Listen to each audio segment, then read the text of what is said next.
Եթերում հայրենիք Սփյուռք հաղորդաշարի հերթական թողարկումն է։ Բարև ձեզ սիրելի բարեկամներ։ Բարեկամներ, այսօր խոսելու ենք առողջության մասին, որովհետև առողջությունն է, որը ամենակարևորն է մարդու կյանքում։ Եվ առողջությունը հենց այդպես վերացական գաղափար չէ։ Առողջությունը դա ուշադրությունն է,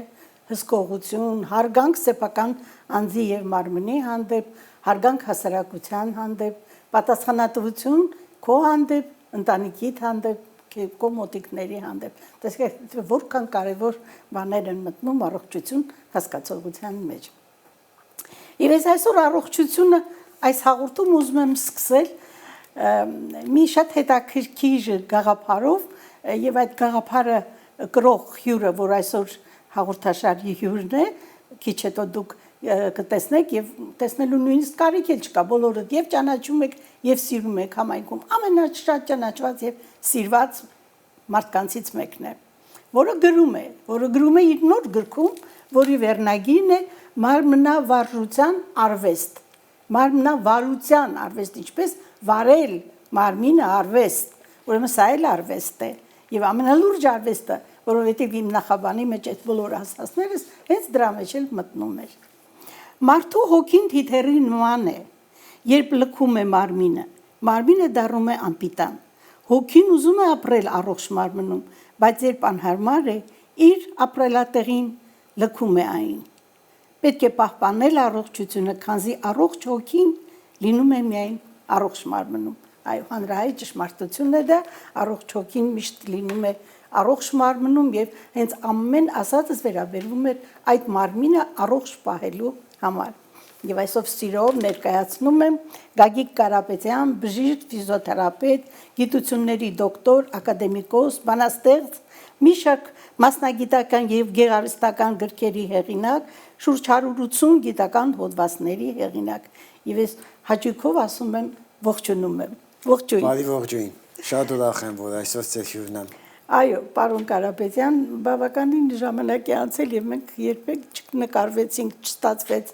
եւ սա մեծ պակաս է կարծես թե եթերում, որովհետեւ դուք այն բժիշկն եք, այն մասնագետը, որը իր ուղակի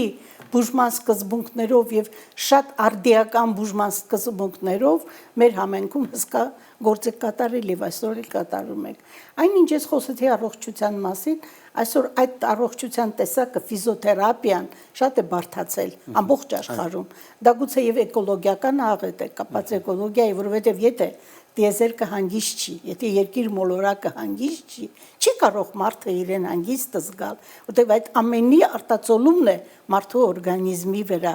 եւ այդ ցավերը, եւ այդ անհանգստությունները, եւ տագնապները, այդ ամենը արդյունք է էկոլոգիական աղետի նախ եւ առաջ։ Բայց իհարկե կան նաև մասնագիտական ձևակերպումներ, որի մասին դուք կխոսեք եւ ես հենց այդ հարցով էլ ուզում եմ սկսել տարբեր երկրների վիճակագրական տվյալներով ողնաշարային հիվանդությունների թիվը աճել է։ Դուք որպես այդ գործի մասնագետ ինչպես կբացատրեք, ինչն է պատճառը։ Համեցեք։ Այո, թեպետ եւ գիտատեխնիկական առաջընթաց է գրանցվում, բայց այնուամենայնիվ այդ առաջընթացի հետ կատարվում է հիպոդինամիա, այսինքն սահմանափակություն շարժումների եւ այդ շարժումների սահմանափակությունը պատճառներից մեկն է, որովհետեւ այս հիվանդությունները աճ են ունենում, բայց ինչքան էլ որ մեխանիզմներ են մշակում բժիշկները, որովհետեւ կարողանան այս խնդրը, ասենք, հաղթահարել, բայց այնուամենայնիվ ողնաշարային հիվանդությունները ավելի շատանում եւ բարդանում են, ու ինքը ոչ մի տարիք չի հասցնում, բոլոր տարիքի մարդիկ իմ մոտ գալիս են, ինձ դիմում են բոլոր տարիքի մարդիկ, որովհետեւ ինքը ինչպես մարդ, այնպես էլ մարդու ողնաշարը, ողնասյունն է իր ամենակարևոր ու ինքը անընդհատ ծերանում է, անընդհատ ինքը ծերանում է, անընդհատ մեծանում է, փոփոխություններ է կրում, մարդը սկսում է օստեոպարոզները, ողնաշարի փափկությունը, սկսվում է ողնաշարային դեգեներատիվ փոփոխությունները, սնուցման խանգարումները, սկոլիոզները, կիֆոզները, այդ բոլոր ողնաշարային վայրովերումները սկսում են շատանալ եւ նաեւ նրանից, որ ասենք մարդը վերջապես չգիտի իրեն մարմինը վարելու արվեստը։ Այսինքն ինքը չի կարողանում շարժունակության արվեստը, ինքը շարժումների կուլտուրան։ Հիմա տեսեք էնցիկլոպեդիաների մեջ որ կարդում եք հայերին իրենք կարողացել են մարդիկ ճանաչել, ասում են իրեն ինտելեկտուալ շարժուձևով, շարժուկացով հասկացել են, որ ինքը հայ է։ Բայց հիմա դրանից ոչ մի բան, այսպես ասած, չի բան եղել, պաշտպանվել, որովհետև հիմա փողոցում ամեն երկրորդը սխալ է քայլում։ Կեցվածքի այս կամ այն տեսակի շեղումն ունի։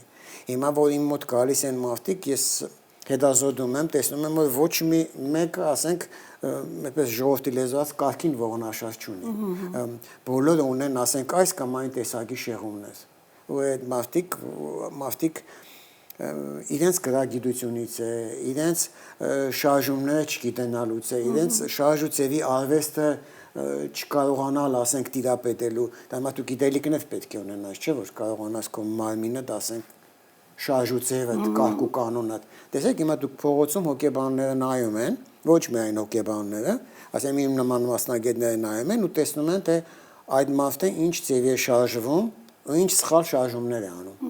Եվ գործի բնույթում նույնպես։ Հիմա իմ մոտ հայտնվում են մարդիկ, որոնք որ իրենց գործի բնույթից վնասվածք են ստացել։ Գալիս են մարդիկ, որոնք գնում են շատ մոդայի տրենաժորնի զալերը գնալ, ժողովրդի լեզվով ասած, որոշ վարժություններ անել, բայց մեկը մեկին նայելով, ասենք, այնպիսի վարժություններ են անում, որ խեղում են իրենց մարմինը ու հայտնվում են իմ մոտ, ասենք, այս կամ այն տեսակի ուրեմն խաթարումներով, վնասվածքներով։ Այսինքն այդ ֆիզիկական վարժությունները, այդ սպորտը, որով ինքը ուզում է զբաղվել, իրեն վնասներ է բերում։ Որտեղ ճիշտ չկա բաներում լավ ինստրուկտորներ, չկա տարիքային գրադացիան հաշվի առնողներ, չկա այդ շարժումների մեխանիզմը կարգավորողներ, չկա այդ մարդու մասին ինֆորմացիա, թե ինչքան սրտի զարկ ունի, ինչպիսի մարմնի քաշ ունի, ինչ տեսակի մարդ է ինքը, ինչ հոգեբանության տեր մարդ է հայտնվել է այդտեղ, ինքը պետք է դիֆերենցված տարբերակված մոդեցումներ յուրաքանչյուր մարդու։ Այսինքն մարդը գալիս է իմ մոտ, յուրաքանչյուր մարդ նույն հիվանդությունն է, դիագնոզն է տրված վրան, բայց նա տարբեր է։ Ինչպես ծառի տերևներն են, ոչ մեկը մեկի նման չեն, այնպես է մարդը նման չի։ Ուրեմն ամեն ինչը սկսվում է ճիշտ ախտորոշումից։ Մարդու նույնիսկ մատնահետքը միակն է ամբողջ աշխարհում։ Ինքը ինդիվիդուում է, չնայած որ ինքը կոսմոսի մեջ մենք ասեցինք, որ միկրոկոսմոս է մարդը եւ բոլոր մոլորակներից ունի իրեն մեջ ինչ-որ բան, ինքը թեպետ եւ ամենաանկարգ մոլորակն է։ Եվ այդ մոլորակների մեջ, եթե այդպիսի մարդու նման լինեին, ապա այնտեղ բախում տեղի կունենար եւ կործանում տեղի կունենար։ Այնպես որ ասենք շատ կարևոր է, որպեսզի ողնաշարային առողջությունը մի կարևոր բան եմ ուզում ասել, որտեղ դա ինձ ավելի մտահոգում է, դեռ տարեցները ինչ որ չափով այո բացատրում ենք, որ գրագետ չեն, իրենց շարժուձևի, իրենց առողջության եւ այլն, բայց ինձ մտահոգում են այսօր երիտասարդները, կեցվածքի խանգարումը դարձել է մասսայական, այդ դեր ասած սկոլոզները, եւ անգամ խորացել է կիֆոզը, որը կուզիկն է, կուզիկությունն է։ Ինչու պետք է երեխայի մոտ զարգանա կիֆոզ։ Անշուշտ գալիս է կեցվածքի խանգարումից, դրա արդյունքում է, բայց այս տարիքում եւ այսքան արդյոք դպրոցական նստարանների սխալ նստարանների վրա նստելն է կամ ուսուցչի անբավարար ուշադրությունը, գիտեք, հիշում եք առաջ մեր թվերին ուսուցիչները պնդում էին, որ մենք պետք է նստենք ուղիղ, ձեռքերը դրված, դա ապահովում էր կեցվածքի նորմալ վիճակ, որը չէր բերում։ Իսկ այսօր այսպես կքված վիճակով են նստում երեխաները կամ ուսանողները, պատճառը ի՞նչն է, որտեղ շատ եմ տեսնում կեցվածքի խանգարում։ Տեսեք, ուրեմն Ճապոնիայում կա էրգոմետրիկ չափային միավորներ, որտեղ որ տարեկի երեխան որտեղ պետք է նստի։ Մեզ մոտ ցավոք սրտի Հայաստանում եւ այստեղ շատ քիչ է զարգացած տվյալ բանը, բայց որոշ մեքենաներ, որոնք կատարելագործված են, կան այնպիսի մեքենայի հարմարություններ, որը կարող ես քո ողնաշարի համապատասխան քո մարմնի համասար ուղղել, որովհետեւ դու հենված նստես, ճիշտ նստես ու ճիշտ կարողանաս ասենք, բայց սխալ նստելուց, սխալ քայլելուց, սխալ շարժումներ անելուց առաջանում է կեցվածքի այս կամ այն տեսակի շեղումներ։ Բայց ասենք ձեր ասած Շերման Մաուն, այսինքն այդ կուզիկությունը, այդ հիվանդությունը այդպես է կոչվում եւ սկոլիոզը, ասենք իրենք որպես հիվանդություն, ասենք տանկ հիվանդությունն են, տանկ եւ պետք չեն առաջանում սխալ պայուսակ վերցնելու։ Գենետիկա է, ապրեք։ Գենետիկ բաներ կա, որ մի միլիոն տարի առաջվա, ասենք այդ մարդը գենետիկ կոդ է եկել, այդ ինֆորմացիան ընկել այդ մարդու։ Այսինքն դա նստարանների եւ սխալ բաների արդյունք չէ, հա։ Սխալ բաների արդյունքում լինում է կեցվածքի շեղում։ Ծրվում է ողնաշարը, այս կամ այն ծերի բայց երբ որ ինքը կոչվում է արդեն սկոլիոզ կամ կիֆոզ, դրանք արդեն հիվանդություն են։ Բայց մարդը, ասենք, իրեն ողնաշարը պետք է ունենա 2 հատ լորդոզ, 2 հատ կիֆոզ, որովհետեւ ամորտիզացիայի տակ ինքը աշխատի։ Շատացել։ Հա։ Ինքը շատացել է, որովհետեւ գիտատեխնիկական առաջընթացը ինչքան շատ է կնում, մարդը այնքան քիչ է շարժվում։ Հիմա այս ռոբոտները, որ սկսել են զարգացնել այս ռոբոտը, սրանք բան են անում, մարդկանց սահմանափակում են շարժումները։ Մարդը արդեն քիչ աշխատանք է կատարում, հա։ Աբասուսված է, որ ասենք 50 տարի առաջվա մարդը ֆիզիկական շատ ծանր մեծ աշխատանք է կատարում, հիմա այսօրվա մարդը 20%-ն է կատարում այդ մարդու։ Այսինքն ինքը աստիճանաբար նվազել է։ Այսինքն տեխնիկան հնարում են, այդ տեխնիկայով ինքը անում է։ Առաջ ասենք ձեռքով էր ինքը անում, սղոցում, հիմա մեքենան դնում սղոցում է։ Ասենք այդ իսկ այդ շարժումների բոլոր տեսակի, ասենք ստեղծվող երկրի վրա այդ բոլոր ստեղծող մեխանիզմները իրանք ունենում են այդ մեխանիզմները իրենց օգտագործման ձևը եւ այդ օգտագործման ձևով էլ պայմանավորված են նրանց շարժումները մարդկանց, որոնք պետք է հարմարեցնել այդ մեխանիզմի շարժումները, որը ասենք չի կատարվում եւ դրանից առաջանում է այս կամ այն տեսակի շեղումներ եւ դրա համար ասենք աճում են այսօր այդ հիվանդությունները, այլ ոչ թե նվազում, որտեղ մարդ օրինակի համար եթե ասենք 40 տարեկան է, մոտավորապես ինքը 15 կիլոմետր պետք է քայլի, որից 4 կիլոմետրը պետք է վազի ինքը։ Բայց հիմա տեսեք ինքը մեխանիզմը այնպես է բնությունը ստեղծել, որ ասենք դինոզավրը պետք է կամ ավտո պետք է փախնի ելնի ծառը, ծառից թռնի ծառը, հետո թռնի ջուրը, կոկորտիլոս նգնի հետևից ինքը փախնի, այսինքն այդպեսի ճարվիկ մեխանիզմ է ստեղծված։ Ճապոնացիներն ասում են, մարդը իրեն գիտության պատճառով ապրում է իրեն տրված կյանքի կեսը ապրում է, որտեղ այդ մեխանիզմը, երբ որ դու ներթեգուս ողնաշարը ուսումնասիրում ես խորությամբ, տեսնում ես, թե ինչքան ամուր կառույց է։ Ու մտածում ես, թե ոնց է այս մարդը sense դաժանորեն փչացնում ես իրեն ողնաշարը։ Ինչ ձև է ինքը շահարկում իրեն մարմինը, չէ՞։ Ոնց որ մարդը տեսք ասում ես, ինչ այս բժիշկի մեքենա է ասում, լավ մեքենա է։ Բայց մարդկա մեքենան լավ չի շահարկել, չէ՞, այդ մարդկանց մեջ էլ կա, այդպես ոնց իրեն մեքենան, մարդ մեքենան ինքը վատ է շահարկում։ Պարոն Կարապետյան, դուք տարբեր հիվանդություններ եք բուժում, տարբեր ախտորոշումներով եւ հիմնականում խոսում ենք ռադիկուլիտ կամ մեր բանով ասած։ Ինչ է ռադիկուլիտ, հա։ Խոսում հարցնեմ։ Էդի շիազվորաս։ Էշի հետ ինչ կապ ունի։ Հա, իշատիկուս նյարդի մասին է խոսքը, նստան նյարդի մասին է։ Հա, բացարձակ ինքը էշի հետ կապ չունի, բայց էշի հետ կապ ունի այդ հիվանդությունը, որ այդպես շատ դժվար է, էշիցյան հիվանդությունը։ Այսինքն շատ են չարժարվում դրա համար, հա։ Իշատիկուս հիվանդությունը, գիտեք ինչ է, դա նստանյարդի փոփոխումը, դա մարդու օրգանիզմի ամենահաստ եւ ամենաերկար նյարդն է, որը փոփոխումից շատ երկարատև ասենք, ցավեր է ահավոր լինում եւ ասենք տեսեք ինքը նյարդը այնպեսին է, որ եթե գնաս դու աշխարհի ամենալավ բժիշկի մոտ ասես, գիտեք, մի հատ տեղ տվեք ինձ, ես այդ տեղը խմեմ նյարդից փոփոխումն ասի, չի ստեղծված այդպիսի բան։ Այսինքն իսկ մեկ մեր էներգետիկ բժշկությունը ունի այդ պատասխանը, պետք է բարձրացնել մարդու իմունային համակարգը, պետք է ամբողջ մկանային ապարատ, ամբողջ սիստեմը կարգավորել, բարձրացնել, որովհետեւ մարդը կարողանա հաղթահարել իրեն օրգանիզմը հաղթահարել այդ խնդրումը։ Բոլոր դեպքերում ասենք Հիպոկրատի պես մարդը չէր համարձակվում ասել ես կբուժեմ, ասում է ես ճանապարհ եմ, ես օրգանիզմին հնարավորություն եմ տալիս, որպեսզի օրգանիզմը վերականգնվի, բնությունը վերականգնվի, բնությունը ինքը բուժի։ Հա տեսեք մարդու, ասենք օպերացիա արեցին, բերին պարգացրեցին մարդուն, ինչ բուժեցին, չէ, մարդու օրգանիզմը պետք է հաղթահարի, այդ բուժումը ինքը իրեն կատարի։ Այնպես որ ամեն ինչ կապված է մարդու գլխից, ուղեղից, ինչ ուստանով կա, ինչ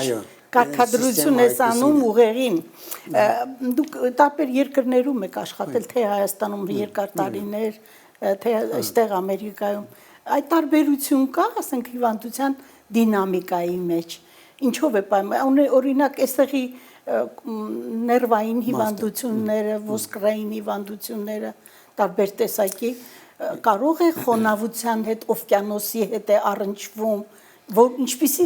դինամիկա ունի, օրինակ, նույն հիվանդությունը Հայաստանում կամ այստեղ։ Հիմա տեսեք, ասենք այդ ձեր ասած ռադիկուլիտով գալիս է, ռադիկուլիտը դա ռադիկուլիտ նյարդի արմատի փոփոխում, ասենք լինում է ցանկացած ողնաշարի հատվածում այդ արմատի փոփոխումը կարող է լինել։ Ասենք մարդը գալիս է մեզ մոտ։ Այդ նյարդի փոփոխումով գալիս է։ Ձեր հարցի պատասխանը թե ինչ տարբերություն կա Հայաստանի մյուս երկրների մյուս Ամերիկայի Միացյալ Նահանգներում հենց հայտնվում է մարդը մեր մոտ, ամեն երկրորդ մարդը ունի դեպրեսիա։ Իրան հիվանդության հետ զուգահեռ, այսինքն այդ ռադիկուլիտի հետ զուգահեռ տեսնում ես, որ մարդը ունի դեպրեսիա։ Հենց այդ դեպրեսիաների մասին պետք է առանձին հարց տալ։ Պատճառը ինչն է, ինչու է այսքան տարածված երիտասարդ աղջիկներ տղաներ բուրով դեղ են խմում դեպրեսիայի եւ արդյոք դա կարելի է, արդյոք բնական կենսականությունն է պակասում մարդուն, այն ինչ օրինակ հատուկ է հայերին կենսականության զոր էներգիա ունեն, արդյոք այստեղ պակասում է դա։ Այո, ով հայտնվում է այստեղ, ինքը հայտնվում է այլ աշխարհում, իրեն կոդը այստեղ չէ, իրեն կոդը ընդեղած հողոճու է իր հայրը, մայրը, կոդավորումն ունի։ Ինքը հայտնվելու այստեղ մտնում է ուրիշ օրենքների մեջ։ Այդ օրենքների մեջ մտնելով ինքը սկսում է շատ նյարդայնանալ։ Ու այնպես է համակարգը ստեղծված, ասի ամերիկյան համակարգը, այնպես է ստեղծված, որ ասենք մարդը ընդհանրապես վախերի մեջ շատ է լինում։ Այո, դա բնական է։ Իսկ վախը ինքը այնպեսին է, որ առաջացնում է դեպրեսիվ հիվանդությունների այս կամ այն 10 հիվանդություն։ Այս 10-երով է այս հիվանդությունը, որ տեսնում ես մեկի մոտ թույլ է, մեկի մոտ ուժեղ է, բայց ամենայն դեպս կա։ Վախ կա, այո, մարդը վախեցող է։ Հասկանում ես։ Գուցե դա հենց կյանքն է թելադրում, ինքը կյանքին ինչի համար չի կարողանում դիմադրել իր հոգեբանական եւ ֆիզիկական որակները չի բացացնում այդ բացունքի վրա, չի հղկում։ Հիմա մարդիկ գալիս են իմ մոտ, ասենք դեպրեսիա։ Ինչպես եք դուք օգնում։ Հիմա ես ինչպես եմ օգնում իրան։ Ես մտածում եմ, որ եթե կարողացա այդ մարդու մարմնականը կարգավորել, իր մկանային ապարատը շոշափում եմ, այդ մկանի վրա կա կոշտ կոպիտ մի տարածություն։ Դա գիտեք ինչ է։ Դա ես անվանում եմ մկանային ինֆարկտ ստրեսից։ Այդ ստրեսային կուտակումներ են այդ մարմնի վրա։ Միոզիտները նկատի ունեք դուք։ Միոզիտը դա ասենք մկանի փոփոխումն է, բայց սա արդեն կազդացած է այդ մկանը, քարացած մկանը եւ դա ես անվանում եմ ստրեսային կենտրոններ, որոնք որ ասենք իրենք վախից, իրանց հուզմունքից, իրան ապրելակերպից ինքը պատրաստ չէ իրեն օրգանիզմը դրան։ Այսինքն մեքենան կարող է տանել 100 տոննա, այդ մեքենան ինքը բարձվում է 200 տոննա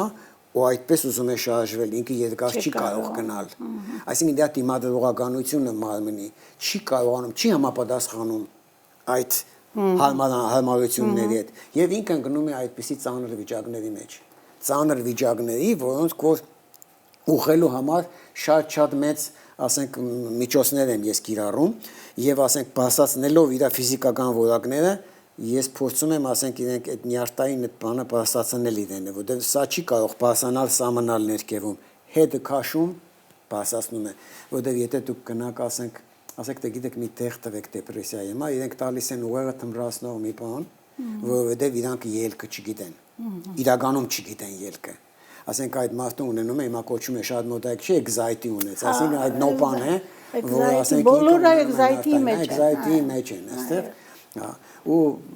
զուգահեռ բոլոր այդ ողնաշարային հիվանդություններով եւ գլխացավերով միգրեններով որոնք գալիս են իմ մոտ զուգահեռ իրանք անպայման ունեն այդ խնդրումը եւ այդ խնդրումը հաղթահարելու համար ամբողջական համակարգի աշխատանք է պետք։ Այսինքն էներգետիկ մեր բժշկությունն ասում է այն մասին, որ դու պետք է համակարգով մոտենաս այդ մարդու հետ ոչ թե մարդու հետ մոտենաս ասենք առանձին դեպքերով չէ մեկ ասենք ձեռքը ցավում է գալիս է ստեղ ասենք շփում են ասում են հա ձեռքը ստեղ է ցավում ոչ հիվանդությունը այնպեսին է որ ինքը փնջի տեսքով է մարդու մարմինը ներխուժում եւ ինքը շատ բացասական բաներ ունի ու խաթարումներ ունի ու ես այդ խաթարումներից ասենք լեզվի միջոցով աչքի միջոցով նայելու ձեռքերի միջոցով մարմինի շոշափելու միջոցով հասկանում ես թե այդ մարմինը ինչքան խնդիրներ ունի եւ այդ խնդիրները ինչ լուծելի դու ճանապարհ ես տնում այդ իսկ ճանապարհները ես եմ մտածել եւ իմ մեթոդիկան է կոչում ակադեմիկոս Գագիկ Կարապետյանի մեթոդիկա հենց գրքի մեջ է կա դե ինձ մեղադրում էին առաջ թե հետը տանելու եք երեզման իրեն գիտեցածը ես հիմա գրքին եմ հանձնել եւ հրատարակել եմ պիտի խոսենք գրքի մասին եւ գրքի մասին խոսելուց նաեւ հիշատակենք ձեր երկու աշխատությունները որոնք մեծ աղմուկ հանեցին եւ իսկապես արժեքավոր դժոխքը եւ գուգոն հիմա գրել եք այս գիրքը որը ինձ շատ հետաքրքրեց զուտ մասնագիտական տեսեք ասում են ինչից է ծնվում միտքը ինչից է ծնվում գաղափարը, ինչից է ծնվում գիրքը, դա հետ ձեր աշխատանքի արդյունքն է, որովհետև դուք մարդ արարածի հետ եք աշխատում, նրա հոգեբանության հետ եք աշխատում, նրա ֆիզիոլոգիայի հետ եք աշխատում, նրա մարմնակարողությունների հետ եք աշխատում, այսինքն դուք բնության հետ եք աշխատում, եւ բնությունն է ձեզ թելադրում գրել եւ դուք ահավասի գրել եք այս գիրքը մանրավարության արվեստ, որը ես կարծում եմ իրոք երևույթ է, որովհետև մարդիկ այս գիրքը ընթերցելով շատ հստակ կարող են պատկերացնել, ինչպես վարվեն իրենց մարմնի հետ, ինչպիսի գրագիտությամբ, որպեսզի գոնե, նայեք վերջերս ես մի նյութ էի նայում բուդայական կրոնի ներկայացուցիչ էր բուդդիզմի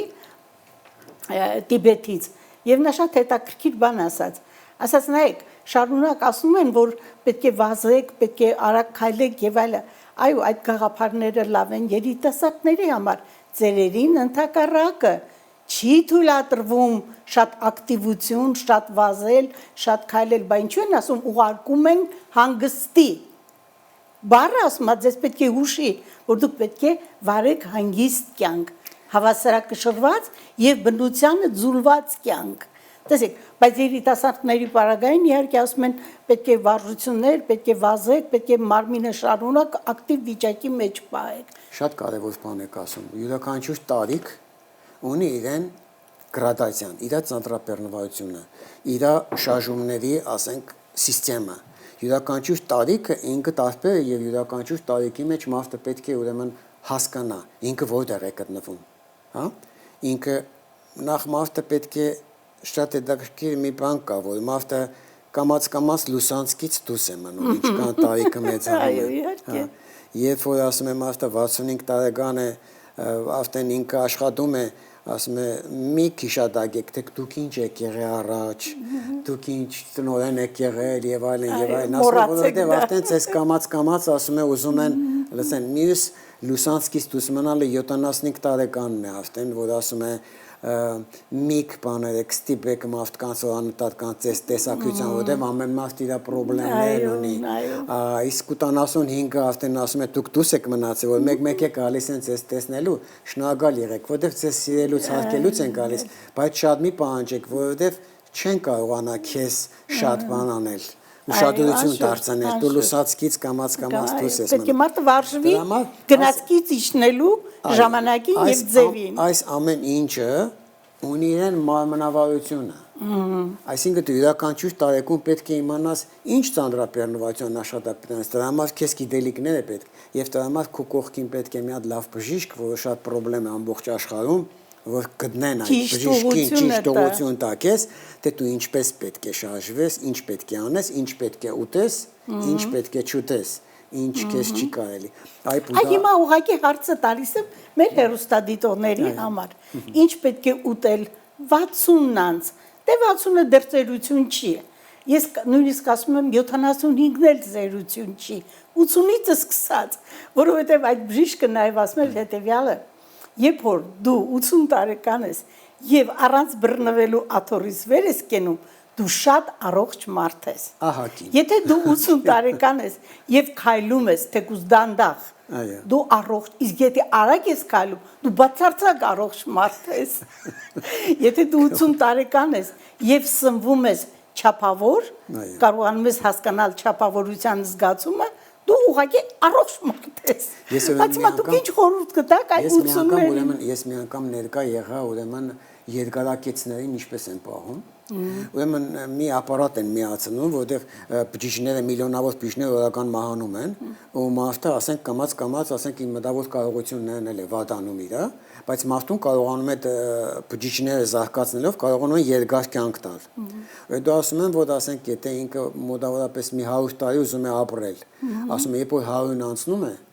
մարդը չի ուզում արդեն, ասում ես ինչ եք անում, ինչ եք երկարացնում, ես իմ ծանոթներս չկա, իմ աշխարհի մարդիկ չկան, իմ ընկերները չկան, բարեկամները չկան, ինձ համար օդար է այս ամեն ինչը, ես չեմ ուզում, ինչպես Ալեն